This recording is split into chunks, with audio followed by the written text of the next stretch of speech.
Hello everybody, it's Jay Roby. I'm going to be doing a video on triangulation, and this is the second post. I made a video the other day, and all the examples are fine except for the first one, and I'd like to thank Bull for pointing this out. But basically, on the first example on the original video, I had the pieces one ranked too low. And even though my primary goal with the first example was just to show the basics of triangulation, some of the moves that I used were assuming a rank higher, and it just wouldn't work out with the pieces in position. So for someone who's just trying this out and practicing at home, it wouldn't work out very well in the first example due to the pieces on the board.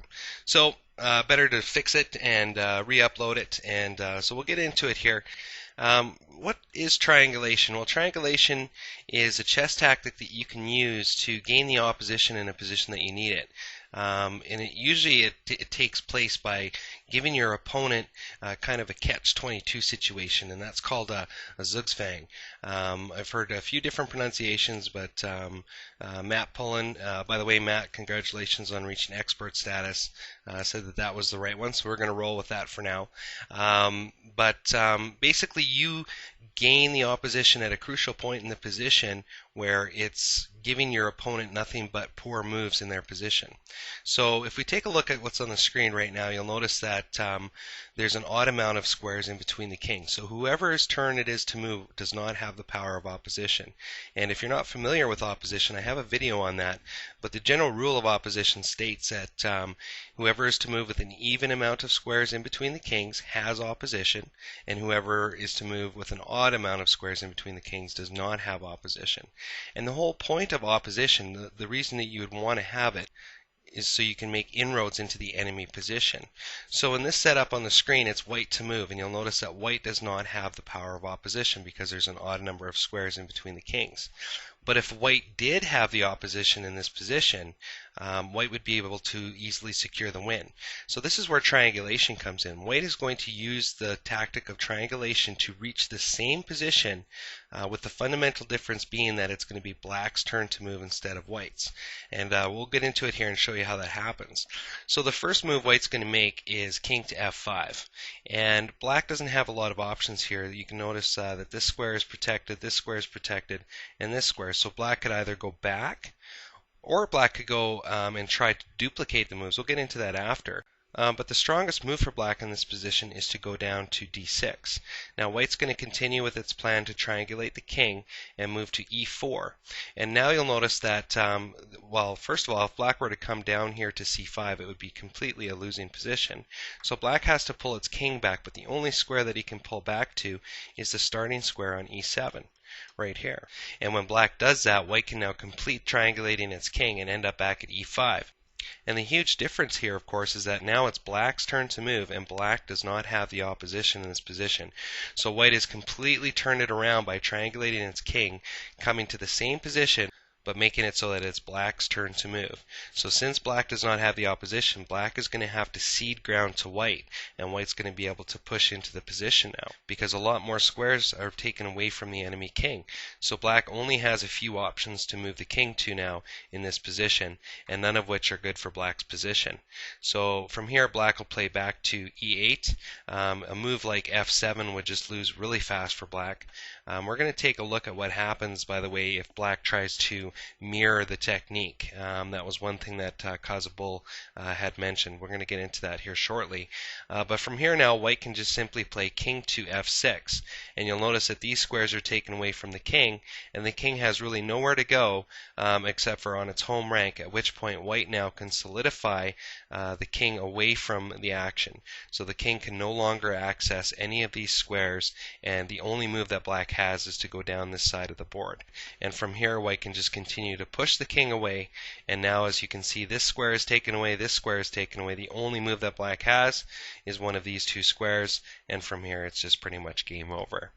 Now I want to go back to the starting position here and talk about what would happen if black tried to mirror white's moves when white was triangulating the king. Well, as it turns out, it's not good for black because after white moves to king to f5, if black does come over now to f7, white can simply push up the pawn in this position.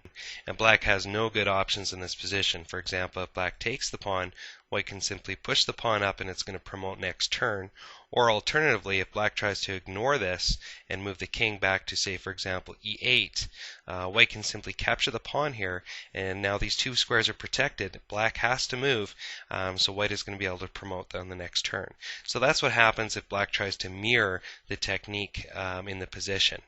So let's take a look at a different example now with more pieces on the board. We'll take a look at this one. Now if you take a few moments to look at this position, you'll notice that, well, first of all, it's white to move.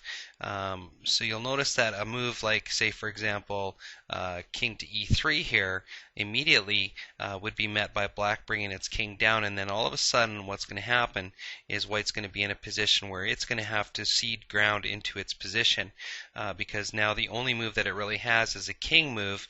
These two squares are protected from the pawns, so that means that the king is going to have to go to one of these three squares, at which point black can infiltrate white's position and just begin munching up these pawns. So a straight move like pawn to e3 here would just be horrible for white. Alternatively, though, if white could reach the same position using triangulation, it'll have the advantage, and we're going to take a look at how that happens. So white's going to play king to d2. Black will come down just as it did in the other example, but now white can use the triangulation technique to put his king on e3, meaning that now black has to move in this position. So this is the critical position here. Who's going to be able to get into, make inroads into the position? Well, from here you'll notice that the black king can't access hardly any of these squares. They're all being protected by white's pieces.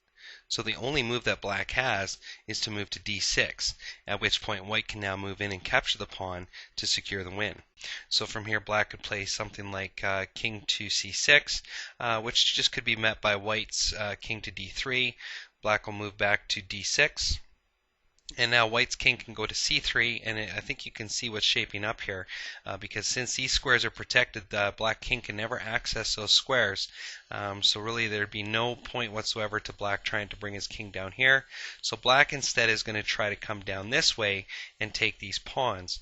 But unfortunately for black, by doing so, he's just going to run out of time, and it's going to end up into a position where white can just obtain a crushing victory from here, from this position. And we'll just flip through the moves here quickly so you can see how the checkmate happens, which should be right about here.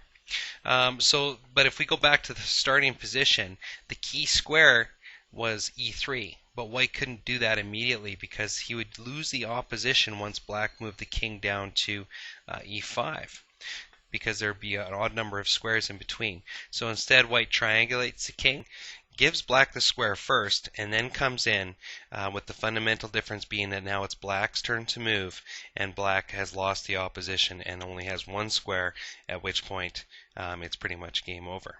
Now I want to take a look at a match that took place between Spassky and Tal. And I believe it took place in 1965, and Spassky has the black pieces, and he's going to use triangulation to secure the win here. Now it's black to move in this position. We can see here that black has a pawn on f3 that is threatening promotion at some point, and the white king right now is blocking that pawn from making advancing moves into the promotion square. So white wants to maintain this king on this square to stop that promotion from taking place. Now white's rook is protecting its pawn on c4, so black can't just come in and take this pawn because it's blocked. And black's pawns are currently being blocked by white's pieces. So having the move in this position is not advantageous for black. Black wants to have this position with white to move. Now what Spassky does is he uses the triangulation technique, and he moves his king to d2. White plays rook over to e4 because there's really not a lot of options for white in this position. So from here Spassky continues king now to d3, and white can only really bring the rook back to h4, but now Spassky completes triangulizing his king, moves to d3, and now it's white to move in the starting position. Now what's white going to do here? You'll notice that the rook cannot go to g4, the rook cannot go to f4, the rook cannot go to e4, and the rook cannot go to d4. So the rook has no squares to move. And also white's pawns are being blocked by its own pieces here on h3, and this pawn can't advance due to black's pawn on c5. So the only move that white has is a king move, but unfortunately for white, the king can't access all of these squares, so it basically is forced to go to its home rank on one of these three squares or over to g3, all of which, by the way, will allow this pawn to come farther down, closer to promotion, and it's basically a lost position for white. So in this position, actually, Tau resigned. So if we go back to the starting position here, basically in summary, Spassky was able to triangulate his king, achieve the same actual setup of the pieces, with the big difference, of course, being that now it's white's turn to move, and white doesn't have any good options. So it's definitely an interesting technique to know, a very powerful technique to know, especially in endgame play, although it can crop up in middle game. But I definitely enjoyed going over it and looking forward to your feedback on that. So take care, hope you enjoy the video, and we'll see you next time.